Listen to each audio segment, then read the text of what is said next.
peu. Alors moi je suis venu pour vous parler essentiellement de la vie associative. Donc je vous souhaite à toutes et à tous la bienvenue. Je me présente, je m'appelle Kélian Dubas. Je suis étudiant à l'IPAG Business School sur le campus de Nice. Je suis en 5e année, donc c'est la dernière année de mon cursus à l'IPAG, donc en 2e année de master spécialisation finance d'entreprise et audit. Donc je suis venu s'il y a des questions sur mon parcours ou sur ma scolarité, je pourrais y revenir ensuite, je répondrai à toutes vos questions. Quel est le live du sujet? Alors moi, je suis venu pour vous parler de la vie associative à l'IPAG et plus particulièrement de mon projet que j'ai monté cette année, qui est le think tank IPAG. Donc quelques mots avant au sujet de la vie associative à l'IPAG. Ensuite, j'évoquerai le think tank. Il y a l'IPAG un tissu associatif qui est très fort, avec bien sûr l'association principale qui est le BDE, qui organise des événements, qui rythme un petit peu nos années à l'IPAG, qui nous représente en tant qu'étudiants. Il y a des soirées festives, des événements aussi un peu plus sérieux. Et puis, donc, il y a aussi le BDS, avec le Bureau des sports qui organise des activités sportives. Mais derrière ces deux associations-là, alors le son saccade un petit peu. Est-ce que c'est mieux comme ça ou pas? Bon, je vais essayer de poursuivre. Si vraiment ça fonctionne pas, je reprendrai certaines choses. Donc je disais un tissu associatif très fort à l'IPAG, parce que derrière ces deux associations que sont le BDE et le BDS, il y a tout un tissu associatif avec une vie associative très fournie. Je crois qu'il y a plus d'une trentaine d'associations en tout. Je ne les connais pas toutes dans le détail, mais vous avez des associations culturelles, le Bureau des Arts, le journal de l'IPAG, IPAG Cinéma. Vous avez le théâtre, le club photo, il y a des associations sportives, il y a l'IPAG 4L Trophy, il y a Equipag aussi qui participe au challenge à la course croisière EDEC. Vous avez aussi donc le tournoi de golf que je connais bien, IPAG Golf Trophy. Il a été fondé il y a 8 ans à Paris. Et puis j'ai créé avec quelques amis l'année dernière donc la même association à Nice pour organiser un tournoi de golf. Il y a des associations caritatives.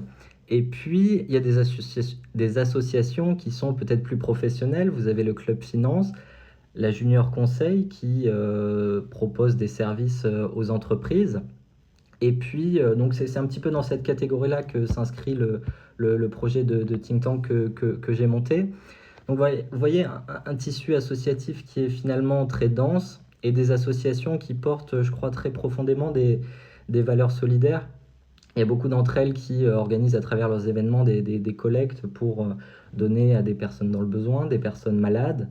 On a vu récemment, je ne sais pas si vous avez suivi un petit peu l'actualité, c'est passé, ça a été relayé sur les journaux télévisés. Il y a quelques étudiants de l'IPAG qui ont collecté plusieurs milliers d'euros pour offrir des repas aux soignants qui ont été durement mobilisés en cette période de crise. Donc je profite d'ailleurs par le truchement de ce live pour rendre un hommage un petit peu à ceux qui ont été mobilisés pendant cette crise. Il y en a peut-être parmi vous ou parmi vos proches.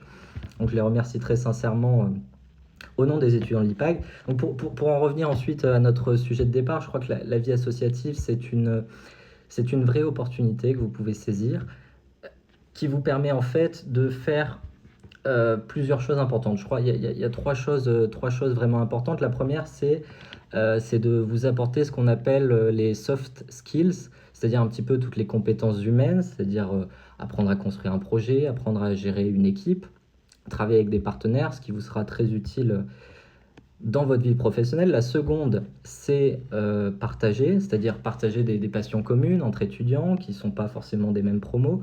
Et c'est aussi rencontrer des professionnels, tisser un réseau qui, là aussi, vous sera très utile dans votre vie professionnelle.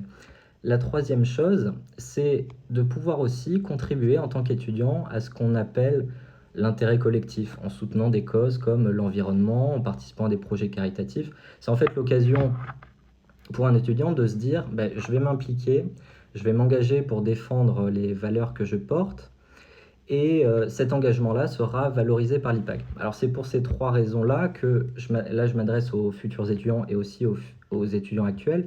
c'est de dire vraiment prenez à cœur cette initiative, cette démarche associative, parce que si vous vous impliquez, ça peut vous apporter énormément, et peut-être bien plus que ce qu'on peut penser.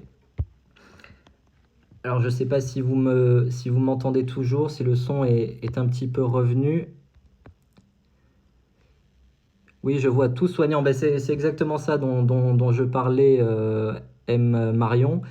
C'est le projet Tout soignant, c'est-à-dire des étudiants qui se sont mobilisés pour ben, offrir des repas aux soignants. Ça a été relayé à de nombreuses reprises sur les journaux télévisés, sur les réseaux sociaux, etc.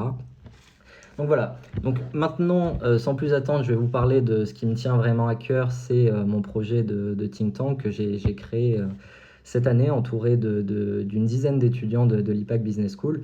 Donc c'est une idée qui a émergé en fait pendant la crise des Gilets jaunes, où finalement on a vu un petit peu partout dans le pays des mouvements de contestation, d'autre part des vives réactions à l'encontre des Gilets jaunes.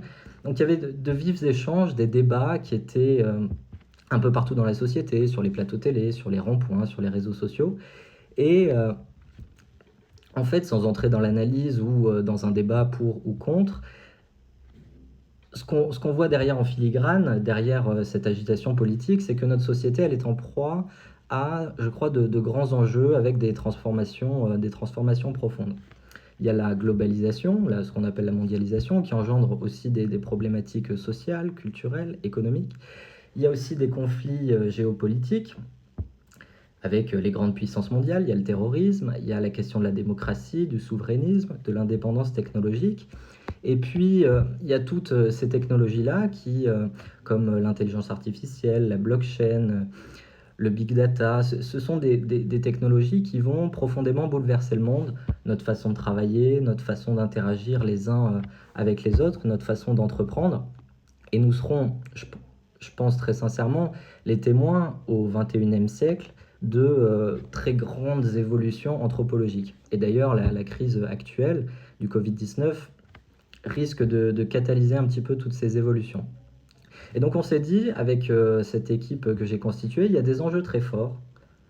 Il faut y réfléchir. Alors certes, c'est pas nous individuellement qui allons prendre des décisions, c'est aussi le rôle du politique, mais ce sera notre monde, et je crois très profondément qu'il est important qu'on s'en empare de tous ces enjeux, je vais y arriver, de tous ces enjeux, pour comprendre, pour être responsable de ce qui nous arrive.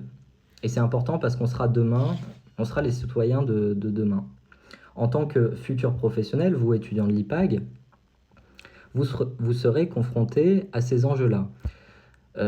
Si vous êtes amené à créer votre propre entreprise, certains ont peut-être déjà, parmi vous, sont d'anciens étudiants et ont déjà créé leur propre entreprise et sont déjà dans la vie active, et ils sont déjà confrontés à ces enjeux-là.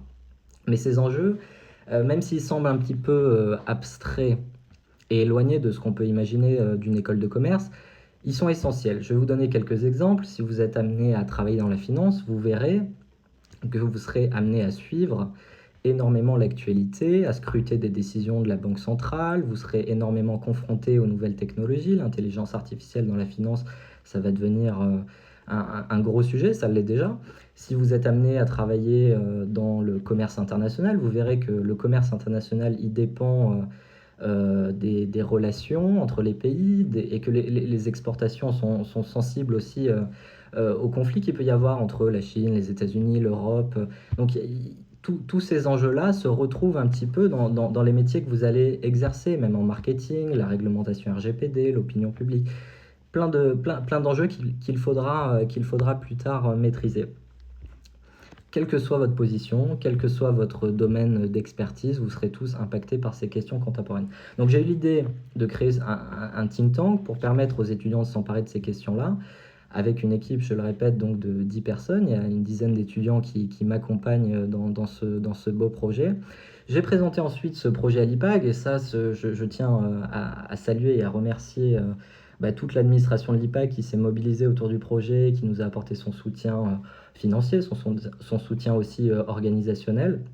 Donc l'idée, c'est aussi qu'à l'IPAG, c'est pas seulement des associations qui existent déjà, mais c'est aussi la possibilité pour vous, quand il y a des thèmes ou des projets qui vous tiennent à cœur, de véritablement les construire avec l'IPAG et que ces projets-là sont en plus valorisés par l'IPAG.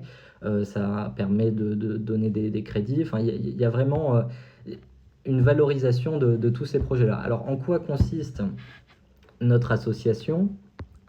Notre but, c'est d'organiser des événements, conférences, débats, tables rondes au sein de l'école, de participer aussi à des conférences extérieures et aussi de produire du contenu comme des podcasts, comme des vidéos, mais aussi des analyses peut-être plus rédigées, plus techniques, avec l'idée de réfléchir et de faire réfléchir à ces questions de société que j'ai évoquées tout à l'heure, ces grands enjeux de demain, aller à la rencontre des professionnels et des experts de chaque secteur. Et donc pour ça, dans ce cadre-là, on a déjà travaillé. Donc le lancement s'est fait en janvier, donc c'est un projet tout récent qui a été aussi perturbé par la crise sanitaire à cause du confinement. On y est tous confrontés. Donc on a réussi quand même à lancer trois grandes réflexions, sur trois grandes thématiques. La première, c'est l'avenir de l'entreprise, en partenariat avec des associations, des représentants, des experts comptables, des commissaires aux comptes, des entrepreneurs. Une réflexion sur ce que sera l'entreprise de demain, sur le plan social, sur le plan financier, sur le plan technologique.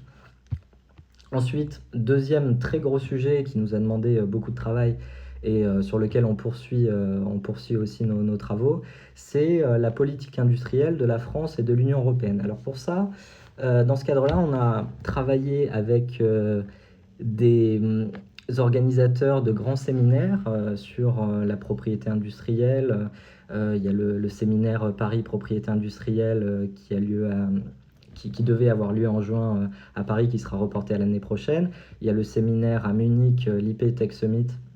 Et tout ça, c'est des séminaires donc, qui regroupent, enfin des séminaires auxquels participent plusieurs dizaines de grands représentants, de grands dirigeants du CAC 40 notamment.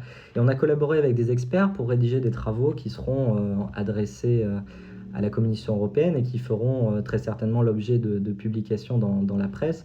Donc sans entrer dans le détail pour ne pas spoiler un petit peu notre travail, on a défendu en fait l'idée d'une souveraineté économique et technologique et finalement après coup, on se rend compte qu'avec la crise sanitaire que nous vivons, on se rend compte à quel point finalement la souveraineté technologique, la souveraineté économique, c'est important. Cette crise donne un petit peu raison à notre démarche, parce que très soudainement, on s'est tous rendu compte de la valeur de certaines choses, de la valeur de notre industrie, la nécessité de maîtriser nos productions, de conserver aussi une indépendance stratégique pour certains secteurs. Alors c'est vrai pour tout ce qui touche à la santé, là on le voit de manière très frappante, mais c'est aussi vrai pour d'autres secteurs, et je pense en particulier à tout ce qui est technologie du numérique, tout ce qui est high-tech, des secteurs où on voit finalement les Américains, les Chinois qui nous dépassent, avec des problématiques sous-jacentes comme la maîtrise de nos données, la cybersécurité, l'espionnage. Enfin, il y a énormément d'enjeux sous-jacents. Si vous regardez autour de vous, alors je vous parle moi à travers un téléphone de marque américaine, sur une application américaine, on utilise tous Facebook, Instagram, Amazon, Google, parfois leurs équivalents chinois, dont on parle peut-être un peu moins à tort d'ailleurs. Tous ces appareils, ces outils sont très performants, mais vous le savez, vous comme moi, ils collectent beaucoup de données et toutes ces choses-là doivent aussi nous alerter. On doit être vigilant en fait. Donc ça, c'était la seconde grande réflexion, c'était autour de notre puissance industrielle. Et enfin, donc la dernière grande réflexion, et là c'est plus un sujet d'actualité. Donc c'est un projet plus large que notre association. On a voulu y associer beaucoup d'acteurs, beaucoup d'associations, des universitaires. Et on va donc lancer une grande réflexion sur la crise du Covid-19 et un petit peu de tous ces aspects. Son aspect économique, son aspect social, son aspect sanitaire, son aspect géopolitique, environnemental, à travers, donc, comme je l'ai dit, un grand séminaire qui regroupera peut-être une centaine de participants si on a la possibilité de l'organiser d'ici le mois d'octobre. Donc comme j'ai dit, et je le répète, cette crise, elle va profondément bouleverser le monde. Et une chose est certaine, les médias, les économistes, les banques, les pouvoirs publics, les instances internationales, ils sont tous unanimes pour dire que au niveau économique, l'impact économique sera catastrophique. En France, comme dans de nombreux pays. Et il y a des mesures inédites qui ont été annoncées pour soutenir directement l'économie, sécuriser les emplois, soutenir les marchés financiers, histoire de passer le cap. Il y aura certainement un plan de relance qui suivra d'ici l'automne. Mais au-delà de l'économie française, c'est aussi l'ensemble de l'économie mondiale qui va être bouleversée. Et cette crise, elle revêt aussi de bien d'autres implications, parce qu'elle vient heurter de front, si je puis dire, beaucoup des préceptes et beaucoup des choses qu'on tenait pour acquises. Donc on a vu la Banque d'Angleterre rompre un petit peu avec le principe d'indépendance. On voit des comportements au niveau européen qui sortent un petit peu du cadre, du champ normal de leurs compétences. Donc il est probable qu'on assiste en plus à certains phénomènes comportementaux, des mouvements de relocalisation de certaines productions, pardon. Et encore plus, sur l'aspect sanitaire, cette crise nous rappelle que nous rappelle un petit peu notre précarité en tant qu'humain, et elle vient nous rappeler finalement que la politique, c'est aussi une question de vie, enfin c'est aussi et avant tout une question de vie ou de mort. Et par conséquent, je crois que la crise remettra aussi en question, elle aura un impact anthropologique très fort qu'il est difficile pour l'instant de mesurer, mais elle remettra en question aussi notre relation au pouvoir et aussi nos relations interpersonnelles, les relations les uns avec les autres, notre espace, enfin beaucoup de sujets comme ça qui seront très intéressants à aborder, et c'est ce qu'on essaiera d'aborder à travers ce séminaire. Bon, j'espère que ça vous a que j'ai réussi à vous présenter de manière assez claire le projet. Si vous avez des questions, n'hésitez pas. Moi, je me tiens à votre disposition en message privé sur la page de l'IPAG ou par le biais de la page de Think Tank IPAG pour répondre à toutes vos questions. Si vous êtes intéressé aussi pour participer à ce projet-là, n'hésitez pas à me contacter. Je vois qu'il n'y a pas beaucoup de questions. J'aimerais bien avoir un petit peu vos retours aussi sur ce projet-là. Je vois qu'il y a Amélie PDL qui me dit « Beau projet au sein de l'IPAG ». Lucie qui me dit « C'est très intéressant ». Merci beaucoup.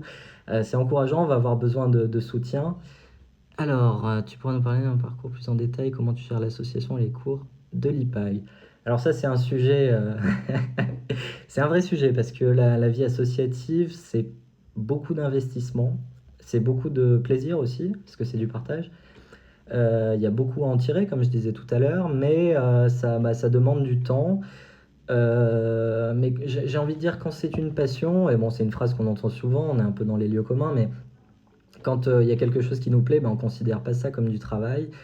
Et je crois vraiment qu'à travers les projets associatifs, on a moyen de trouver des choses qui nous plaisent, de pouvoir toucher un petit peu du doigt l'intérêt général en travaillant pour des causes, en partenariat avec d'autres associations.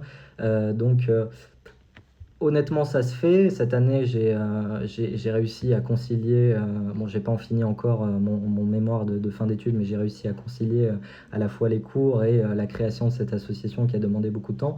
Donc je pense que c'est à la portée de tous. Il suffit d'être passionné, d'être investi, et après c'est que du bonheur, quoi. Voilà. Bon, je vous remercie tous pour votre écoute. S'il n'y a pas de questions, je vais vous laisser.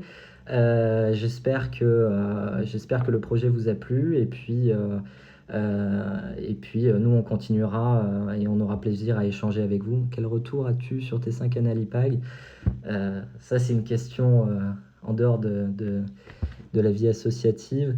Mon retour sur l'IPAG, c'est alors, pour pas rentrer dans des détails très personnels, avant l'IPAG, j'étais dans un contexte un peu difficile, un contexte familial, personnel. Et donc, ce que j'ai trouvé à l'IPAG, c'est des amis, des rencontres. En fait, c'est ça, c'est vraiment les rencontres avec les camarades, avec les professeurs, des rencontres formidables qui m'ont un petit peu redonné la motivation, et qui m'ont vraiment permis de me révéler. Parce que je crois que à travers tous ces projets associatifs, à travers les cours, les rencontres avec les professeurs, à travers toutes ces choses-là, on peut vraiment exprimer son potentiel et aussi se découvrir avec aussi, je pense, aux expériences internationales. Je pense à... Finalement, l'IPAC, c'est pas que des cours, le rôle d'une école de commerce, et c'est aussi pour ça que c'est important ce genre de projet. C'est pas simplement acquérir des connaissances. Après tout, il suffit de lire des livres pour apprendre le marketing, la finance. Mais c'est voilà, s'il n'y a pas cet échange-là avec les personnes, avec les profs, avec les camarades, c'est pas la même chose et on peut pas exprimer de la même manière son potentiel. Alors je vois Jimmy qui me demande ton parcours exact. Tu es dans quelle filière? Moi je suis en master finance d'entreprise et audit, donc c'est tout ce qui touche à un petit peu la comptabilité, la finance, le conseil, tous ces métiers, même la banque, qui sont dans un petit peu l'accompagnement des chefs d'entreprise sur le plan financier. Mon parcours exact, c'est que je suis rentré donc à l'IPAG en BTS MUC, qui est devenu le BTS MCO, et j'ai passé le concours Ambition Plus à l'issue de ce BTS pour intégrer donc le programme Grande École en admission parallèle. J'ai réalisé une expatriation, donc je suis parti en Irlande en troisième année, et puis donc ensuite, comme je l'ai dit et répété, master finance d'entreprise. Et je m'y plais beaucoup. Alors l'association sera-t-elle aussi sur le campus de Paris? Alors on y travaille. Pour l'instant, c'est vrai qu'on a fondé ça à Nice et la majeure partie des étudiants sont sur le campus de Nice. Mais dès l'année prochaine, dès la rentrée, dès septembre, il y a des étudiants de Paris qui vont intégrer le projet. Et l'idée, c'est aussi de développer sur le même principe que l'association à Nice, de développer un pôle sur le campus de Paris. L'idée, voilà, c'est de fédérer, de dupliquer un petit peu ce qui fonctionne. Et ce que je voudrais aussi, c'est même aller peut-être au-delà de l'IPAG et de travailler aussi avec des universitaires, de travailler avec des associations, et donc que ce soit vraiment un projet ouvert et que ça puisse permettre aussi aux étudiants d'aller à la rencontre de professionnels, d'aller à la rencontre d'autres étudiants, parce qu'on a aussi quelquefois des complémentarités avec, par exemple, des élèves de Sciences Po qui font du droit, qui ont plus de vision politique, des étudiants qui sont en faculté, tout ce qui est sciences sociales, qui peuvent nous apporter aussi leur vision des choses. Donc c'est toujours intéressant, je crois, de travailler avec, avec d'autres, d'aller un petit peu à la rencontre, se confronter à des domaines sur lesquels on n'est pas forcément expert, mais ça nous enrichit aussi personnellement. Voilà, d'autres questions avant que je vous quitte, parce que je vais bientôt devoir vous quitter. Bon bah écoutez, je crois que c'est terminé. Je vous remercie infiniment pour votre écoute. Je me tiens à votre disposition, comme je disais, en message privé ou... alors le live plante un peu. Donc je répète, je vais devoir vous quitter parce que je dois retourner à mon travail de mémoire. Je reste à votre disposition pour partager. Alors tu parlais d'IPAC Golf Trophy, qu'as-tu fait exactement? Mais en fait, c'est un concept qui existait déjà sur le campus de Paris. C'est un tournoi de golf qui regroupe une centaine de participants, des professionnels, des étudiants, et qui fonctionnait très bien. Et on s'est dit, bon, pourquoi pas lancer le même projet à Nice. Donc on était une petite équipe à avoir monté ça sur le campus de Nice, et on a organisé l'année dernière le premier Golf Trophy sur la Côte d'Azur, sur un magnifique golf qui était à Beauvallon, sur les hauteurs de Saint-Tropez. Et ça s'est très bien passé. On a eu beaucoup plus de participants qu'attendu. Moi, ce que j'ai fait exactement dans ce projet-là, j'ai construit avec tous les autres la charte graphique. On est allé démarcher des partenaires, des sponsors. On est allé recruter des participants. Enfin, on a organisé aussi toute la logistique. On avait des super lots à offrir aux vainqueurs. Donc, ça a été un projet très sympa. Cette année, malheureusement, on a voulu renouveler l'expérience, mais c'était un petit peu compliqué à cause de la crise. Donc, on n'a pas pu. Je pense que ça pourra peut-être être reporté d'ici cet été, hein, si les conditions nous le permettent. Sinon, ce sera renouvelé l'année prochaine. Voilà. Bon, je vais devoir vous laisser. Je retourne à mon mémoire. Je vous remercie infiniment pour votre écoute et vos messages. Je me tiens à votre disposition pour échanger avec vous par message privé sur la page de l'asso ou sur la page de l'IPAG. Je vous remercie encore.